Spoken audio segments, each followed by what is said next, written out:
Hello friend, स्वागत है आपका अपने यूट्यूब चैनल मिशन रोजगार एकेडमी में। फ्रेंड, आज के इस वीडियो में हम लोग बात करेंगे 1 नवंबर के करंट अफेयर के बारे में।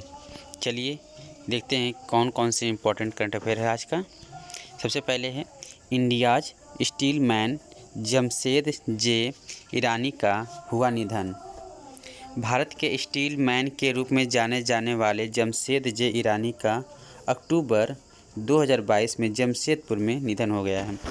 धातु विज्ञान के क्षेत्र में उनकी सेवाओं के लिए उन्हें 2008 में सरकार द्वारा लाइफ टाइम अचीवमेंट अवार्ड से सम्मानित किया गया था।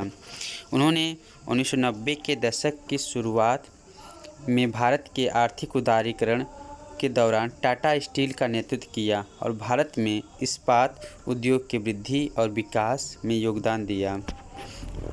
नेक्स्ट है आरबीआई ने थोक खंड में डिजिटल रुपया पायलट परियोजना शुरू की। आरबीआई ने 1 नवंबर 2022 को थोक खंड में डिजिटल रुपया पायलट परियोजना शुरू की। सरकारी प्रतिभूतियों में द्वितीयक बाजार लेन देन के निपटान के लिए डिजिटल रुपया का उपयोग किया जाएगा। SBI, bank of Baroda, union bank of India, HDFC bank, ICICI bank, Kotak Mahindra bank, yes bank, IDFC first bank और एचएसबीसी को पायलट परियोजना में भाग लेने के लिए मंजूरी दी गई है। नेक्स्ट है लेबनान के राष्ट्रपति ने बिना प्रतिस्थापन के अपने कार्यकाल के अंत में इस्तीफा दिया। तो लेबनान के राष्ट्रपति मिशेल आउन ने 6 साल का कार्यकाल खत्म होने के बाद राष्ट्रपति निवास छोड़ दिया है। उन्होंने 31 अक्टूबर 2016 से 30 अक्टूबर 2022 तक राष्ट्रपति के रूप में कार्य किया। जैसे ही आउन का कार्यकाल समाप्त हुआ, देश को एक कार्यवाहक सरकार द्वारा चलाया जा रहा है, क्योंकि प्रधानमंत्री पद के लिए नामित नाजिब मिकाती 15 मई के संसदीय चुनावों के बाद एक नया मंत्रिमंडल बनाने में विफल रहे हैं। एससीओ शंघाई सहयोग संगठन शासनाध्यक्षों की बैठक में विदेश मंत्रियों की आभासी भागीदारी। विदेश मंत्री डॉक्टर एस जयशंकर शंघाई सहयोग संगठन एससीओ के शासनाध्यक्षों की 21वीं बैठक में भारत का प्रतिनिधित्व करेंगे। यह आभासी रूप से 1 नवंबर 2022 को आयोजित की जाएगी। चीनी प्रमुख ली केकियांग बीजिंग में बैठक की मेज़बानी करेंगे। तो एससीओ की मेज़बानी कौन करेगा? तो चीनी प्रमुख ली केकियांग जो है बीजिंग में इस बैठक की मेज़बानी करेंगे। वर्तमान में सितंबर 2022 से सितंबर 2023 तक भारत जो है एससीओ की अध्यक्षता कर रहा है। तो एससीओ की अध्यक्षता कौन कर रहा है? तो भारत कर रहा है। नेक्स्ट है एलआईसी सहित कई वित्तीय संस्थानों पर आरबीआई ने लगाया जुर्माना। आरबीआई ने विभिन्न मानदंडों का उल्लंघन करने के लिए कई वित्तीय संस्थानों पर भारी जुर्माना लगाया है। व्हाइट लेबल एटीएम WLA निर्देश से संबंधित कुछ प्रावधानों का पालन न करने पर वक्रांगी लिमिटेड पर 1.76 करोड़ रुपए तक का जुर्माना लगाया गया। जम्मू और कश्मीर राज्य सहकारी बैंक लिमिटेड पर 30 लाख और LIC हाउसिंग फाइनेंस पर 5-5 लाख रुपए का जुर्माना लगाया गया है। नेक्स्ट है गुजरात में परियोजनाओं का उद्घाटन और शिलान्यास करेंगे प्रधानमंत्री मोदी। प्रधानमंत्री मोदी ने 1 नवंबर 2022 को गुजरात के पंचमहल जिले के जम्बू घोड़ा में लगभग 860 करोड़ रुपए की परियोजनाओं का उद्घाटन कर और शिलान्यास किया। उन्होंने जम्बू घोड़ा में 52.61 करोड़ रुपए की लागत से निर्मित श्री गोविंद गुरु विश्वविद्यालय के नए हरित प्रशासनिक खंड का लोकार्पण किया।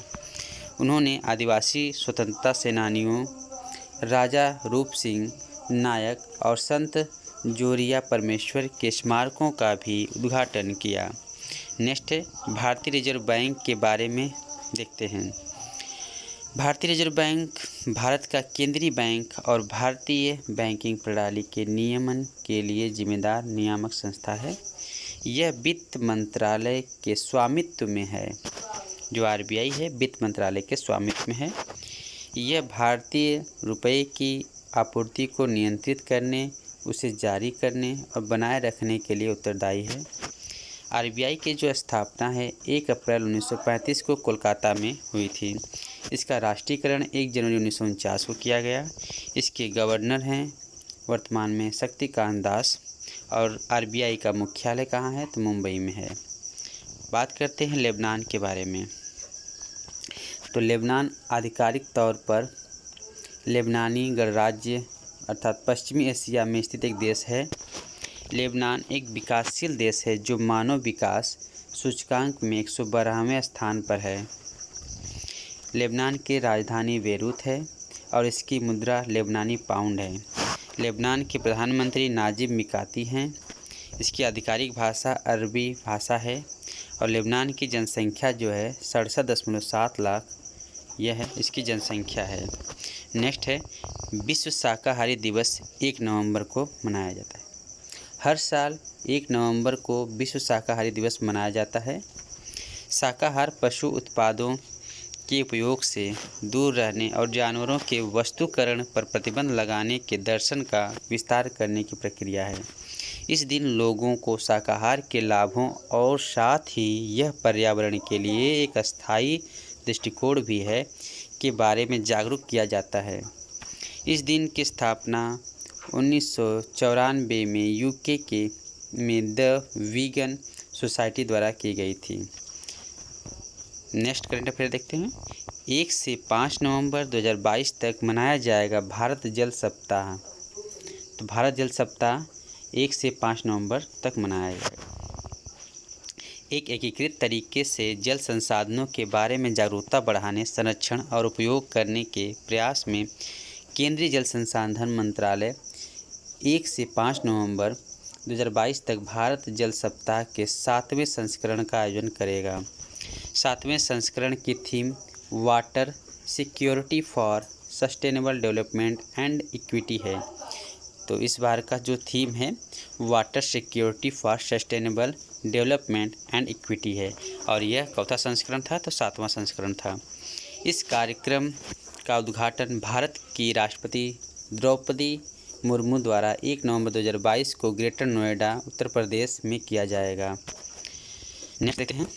आरबीआई शुरू करेगा थोक खंड में डिजिटल रुपए की पायलट परियोजना। भारतीय रिजर्व बैंक आरबीआई ने 1 नवंबर 2022 को थोक खंड अर्थात ₹डब्ल्यू में डिजिटल रुपए की पायलट परियोजना शुरू करेगा। सरकारी प्रतिभूतियों में द्वितीयक बाजार लेन देन के निपटान के लिए डिजिटल रुपए का उपयोग किया जाएगा। इस पायलट परियोजना में भाग लेने के लिए 9 बैंकों को चिन्हित किया गया है। आरबीआई ने 31 अक्टूबर को भारत के लिए central bank digital currency CBDC पर एक कॉन्सेप्ट नोट भी जारी किया है। नेक्स्ट है HDFC ERGO ने लॉन्च की अपनी तरह की पहली कृषि उपज बीमा पॉलिसी। HDFC ERGO ने 31 अक्टूबर 2022 को किसानों के लिए प्रौद्योगिकी समर्थित कृषि उपज बीमा पॉलिसी शुरू करने की घोषणा की। यह अपनी तरह का पहला बीमा समाधान है जहां स्थानीयकृत कृषि स्तरीय कवरेज प्रदान करने के लिए उपग्रह आधारित सूचकांक का उपयोग किया जाएगा। यह फसल के जीवन चक्र में बुआई से लेकर कटाई तक उपग्रह आधारित डेटा के आधार पर व्यापक कवरेज प्रदान करेगा। HDFC ERGO MD इसके MD कौन है तो रितेश कुमार हैं। नेक्स्ट है स्पेन ने कोलंबिया को हराकर जीता फीफा अंडर-17 महिला विश्व कप 2022 का खिताब। गत चैंपियन स्पेन ने 30 अक्टूबर को मुंबई के DY Patil sports stadium Patil sport stadium में पहली बार फाइनल में पहुंची कोलंबिया के 1-0 से हराकर 2022 फीफा अंडर-17 महिला विश्व कप जीता है। स्पेन ने 2018 में अपना पहला खिताब जीता था। स्पेन के विक्की लोपेज को प्लेयर ऑफ द टूर्नामेंट चुना गया है। मेज़बान भारत अपने तीनों मैच हार कर ग्रुप स्टेज में जगह बनाने में नाकाम रहा। यह टूर्नामेंट का 7वां संस्करण था। नेक्स्ट है संयुक्त राष्ट्र तुर्की और यूक्रेन काला सागर अनाज सौदा लागू करने पर सहमत। 31 अक्टूबर 2022 को संयुक्त राष्ट्र तुर्की और यूक्रेन ने रूस के समझौते से हटने के बावजूद काला सागर अनाज सौदा लागू करने पर सहमति व्यक्त की। काला सागर अनाज पहल 22 जुलाई 2022 को रूस, तुर्की, यूक्रेन और संयुक्त राष्ट्र द्वारा शुरू की गई थी। यह पहल यूक्रेन से दुनिया के बाकी हिस्सों में महत्वपूर्ण खाद्य और उर्वरक निर्यात को फिर से शुरू करने के लिए स्थापित की गई है। नेक्स्ट है सूक्ष्म वन बनाने के लिए आईटी विभाग ने शुरू की हरित आयकर पहल। आयकर विभाग ने हरियाली बढ़ाने और सूक्ष्म वन बनाने के लिए राष्ट्रीय एकता दिवस अर्थात 31 अक्टूबर के अवसर पर हरित आयकर पहल की शुरुआत की। Hariyali achievement resolution by income tax का संक्षिप्त रूप है। हरित जो है Hariyali achievement resolution by income tax का संक्षिप्त रूप है। क्या फुल फॉर्म इसका है। इस पहल के तहत विभाग ने आयकर विभाग की इमारतों में और उसके आसपास पेड़ लगाकर और सूक्ष्म वन बनाकर हरित आवरण को बढ़ाने का संकल्प लिया है। नेक्स्ट है मैक्स वर्स्टापेन ने जीता 2022 Mexican formula 1 GP. 2022 formula 1 championship विजेता मैक्स वर्स्टापेन ने 30 अक्टूबर को मैक्सिकन फार्मूला 1 ग्रैंड प्रिक्स जीता। वर्स्टापेन अब मैक्सिकन जीपी के इतिहास में सबसे सफल ड्राइवर हैं जिसने अपना चौथा खिताब हासिल किया है। यह उनके करियर की 34वीं रेस जीत और 2022 सीजन की 14वीं जीत है।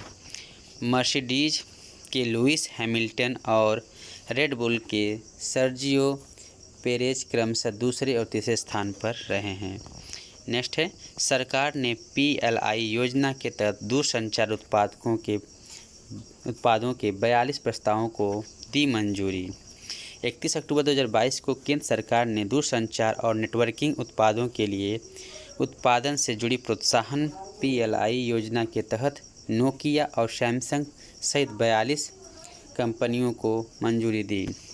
केंद्रीय बजट 2022-23 ने दूरसंचार और नेटवर्किंग उत्पादों के लिए डिजाइन आधारित पीएलआई योजना की घोषणा की थी।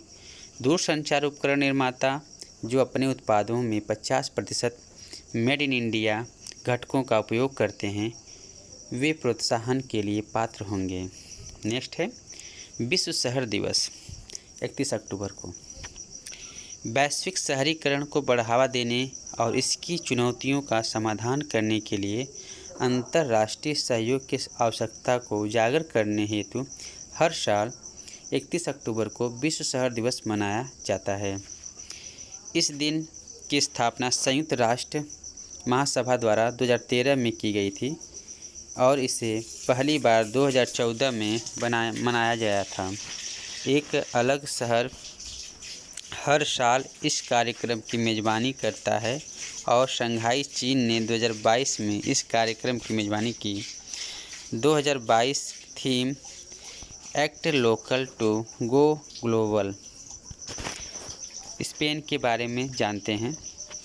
स्पेन मुख्य रूप से दक्षिण पश्चिमी यूरोप में स्थित एक अंतर महाद्वीपीय देश है। स्पेन मुख्य रूप से दक्षिण पश्चिमी यूरोप में स्थित अंतर महाद्वीपीय देश है। 5,05,990 वर्ग किलोमीटर के क्षेत्र के साथ स्पेन यूरोपीय संघ में दूसरा सबसे बड़ा देश है और 47.4 मिलियन से अधिक आबादी वाला चौथा सबसे अधिक आबादी वाला यूरोपीय संघ का सदस्य देश है। इसकी राजधानी मैड्रिड है। तो स्पेन की राजधानी मैड्रिड है। स्पेन की राष्ट्रभाषा स्पेनिश है।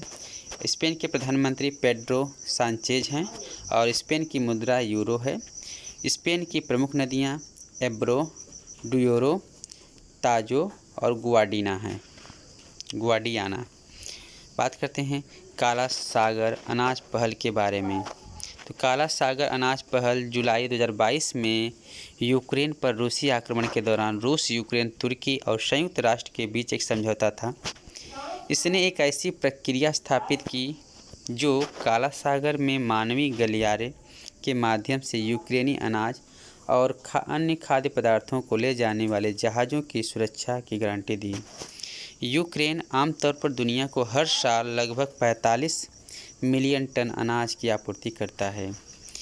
नेक्स्ट है, यूपी के मुख्यमंत्री ने ग्रेटर नोएडा में उत्तर प्रदेश भारत के पहले डेटा सेंटर का किया उद्घाटन। उत्तर प्रदेश के मुख्यमंत्री योगी आदित्यनाथ ने 31 अक्टूबर 2022 को ग्रेटर नोएडा में उत्तर भारत के पहले hyper scale data centre Yotta D1 का उद्घाटन किया। इसे हीरानंदानी समूह द्वारा 5,000 करोड़ रुपए की लागत से बनाया गया है और यह ग्रेटर नोएडा में आगामी डेटा सेंटर पार्क में 3 लाख वर्ग फुट के क्षेत्र में फैला हुआ है। इस डेटा सेंटर पार्क में कुल 6 डेटा सेंटर होंगे। नेक्स्ट है, बेंगलुरु की नम्मा मेट्रो रेल ने व्हाट्सएप पर QR टिकट सेवा की शुरुआत की है। Bengaluru metro rail corporation limited ने 31 अक्टूबर 2022 को नम्मा मेट्रो की व्हाट्सएप चैटबॉट आधारित QR टिकटिंग सेवा शुरू करने के लिए व्हाट्सएप के साथ हाथ मिलाया है। चैटबॉट नम्मा मेट्रो के यात्रियों को टिकट खरीदने और अपने यात्रा पास को व्हाट्सएप रिचार्ज करने की अनुमति देगा। यह व्हाट्सएप पर end to end QR ticketing को सक्षम करने वाली विश्व की पहली ट्रांजिट सेवा है। नेक्स्ट है, कर्नाटक राज्योत्सव दिवस 1 नवंबर को मनाया जाता है। कर्नाटक स्थापना दिवस हर साल 1 नवंबर को राज्योत्सव दिवस के रूप में मनाया जाता है। यह उत्सव दक्षिण भारत के कन्नड़ भाषी क्षेत्रों के विलय के माध्यम से 1 नवंबर 1956 को कर्नाटक राज्य के जन्म का प्रतीक है। 1956 में मैसूर राज्य की सीमाओं को अन्य समीपवर्ती राज्यों के कन्नड़ भाषी क्षेत्रों को शामिल करने के लिए फिर से परिभाषित किया गया था। 1 नवंबर 1973 को इसका नाम मैसूर से बदलकर कर्नाटक कर दिया गया। तो मैसूर का नाम बदल कर्नाटक कब किया गया? तो 1 नवंबर 1973 को किया गया। नेक्स्ट है, केरल ने 66वां स्थापना दिवस केरल पृथ्वी दिवस के रूप में मनाया। केरल ने अपना 66वां स्थापना दिवस 1 नवंबर 2022 को मनाया, जिसे केरल पृथ्वी दिवस के रूप में भी जाना जाता है। इसका गठन 1 नवंबर 1956 को मालाबार, कोचीन और तिरुवितांकूर को मिलाकर किया गया था। तो केरल का गठन कब किया गया था? 1 नवंबर 1956 को किया गया था। किन किन क्षेत्रों को मिलाकर किया गया था? तो मालाबार, कोचीन और तिरुवितांकूर को मिलाकर किया गया था। राष्ट्रपति ट्रॉफी बोट रेस इस दिन के जश्न का एक हिस्सा है। 2022 के लिए राज्य सरकार के नो टू ड्रग्स अभियान के पहले चरण के अंत को चिन्हित करने के लिए तिरुवनंतपुरम में एक मानव श्रृंखला बनाई गई। केंद्र शासित प्रदेश लद्दाख का चौथा स्थापना दिवस 31 अक्टूबर को मनाया। लद्दाख का स्थापना दिवस 31 अक्टूबर 2022 को लेह में जिला मुख्यालय और केंद्र शासित प्रदेश लद्दाख के कारगिल में मनाया गया। जम्मू और कश्मीर पुनर्गठन अधिनियम के पारित होने के बाद लद्दाख को 31 अक्टूबर 2019 को भारत के केंद्र शासित प्रदेश के रूप में स्थापित किया गया था। इससे पहले यह जम्मू और कश्मीर राज्य का हिस्सा था। यह भारत का सबसे बड़ा और दूसरा सबसे कम जनसंख्या वाला केंद्र शासित प्रदेश है। ये रहे 1 नवंबर के सभी महत्वपूर्ण करंट अफेयर। आशा करता हूँ फ्रेंड्स यह वीडियो आपके लिए काफ़ी हेल्पफुल होगा। मिलते हैं अगली वीडियो में कुछ और भी इम्पोर्टेंट तथ्य के साथ। तब तक के लिए bye bye, thank you and have a nice day.